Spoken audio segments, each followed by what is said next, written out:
Sa number 5, spokesperson sa Negros Occidental Teachers Federation na panginwala nga hold up mi ukon inside job ang natabo nga pag-hold up sa ilang liaison officer sa parking lot ng Cyber Center.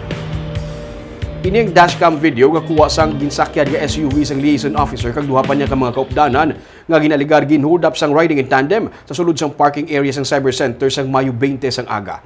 Makita sa video, ang gunman nga nagtaya pa sang pusil antes magpalayo o kung magpalagyo, dalang kapin 600,000 pesos nga bag-o lang na withdraw sa mga biktima sa malapit nga bangko. Ginsiling ni Romeo Camporaso, PIO sa Negros Occidental Teachers Federation, nga hindi inside job kag hold up mi ang natabo bangod may komosyon kag naghinyo gilayon sang bulig ang mga biktima sa mga security personnel kag pulis nga yadto sa Cyber Center. Taliwas ini sa inisyal nga pagpangusisa sa Police Station 1. May mga CCTV footage man ang tagdumalahan sang NOTF nga nagapakita nga halin sa ilang opisina, ginasunda na sa mga sospek ang salakyan sang mga biktima.